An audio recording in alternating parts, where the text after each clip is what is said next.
বাংলাদেশে তাদের পরীক্ষামূলক যাত্রার মাধ্যমে শুরু হলো এক নতুন যুগ। স্পেস এক্সের অঙ্গ প্রতিষ্ঠান স্টারলিংক ইতোমধ্যে বিশ্বের বহু দেশে স্যাটেলাইটের মাধ্যমে উচ্চগতির ইন্টারনেট সেবা প্রদান করে চলেছে। এর ফলে আশা করা হচ্ছে বাংলাদেশে চালু হলে প্রত্যন্ত অঞ্চলগুলোতেও উচ্চগতির ইন্টারনেট সহজলভ্য হবে এবং শহর ও গ্রামের মধ্যে ডিজিটাল বৈষম্য কমে আসবে। গত ২৯ মার্চ বাংলাদেশ বিনিয়োগ উন্নয়ন কর্তৃপক্ষ স্টারলিংকের বিনিয়োগ নিবন্ধন দেয়।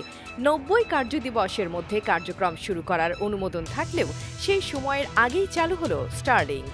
স্টারলিংক জানিয়েছে বাসাবাড়িতে তাদের সেবা নিতে কিছু সরঞ্জাম কিনতে হবে। এতে অন্তর্ভুক্ত থাকবে একটি রিসিভার বা অ্যান্টেনা, কিক স্ট্যান্ড, রাউটার, তার ও বিদ্যুৎ সরবরাহের ব্যবস্থা, যা কানেক্টিভিটি স্টারলিংক কিট নামে পরিচিত। এই কিটের মূল্য $৩৪৯ থেকে $৫৯৯, ৪৩ থেকে ৭৪,০০০ টাকা। স্টারলিংক ইন্টারনেটের মূল্য তালিকা। স্টারলিংক কিটের মূল্য $৩৪৯ থেকে $৫৯৯, ৪৩ থেকে ৭৪,০০০ টাকা। আবাসিক গ্রাহকদের মাসিক ফি $১২০, প্রায় ১৫,০০০ টাকা। কর্পোরেট গ্রাহকদের মূল্য দ্বিগুণের বেশি, দেশভেদে ভিন্নতা। উদাহরণ হিসেবে ভুটানের রেসিডেন্সিয়াল ফিক্সড ইন্টারনেটের জন্য প্রতি মাসে খরচ হয় ৪,২০০ ভুটানিজ গুলট্রাম, যা বাংলাদেশি টাকায় প্রায় ৫,৮০০ টাকার সমান।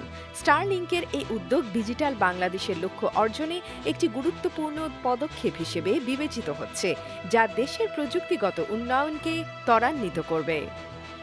AB news desk report.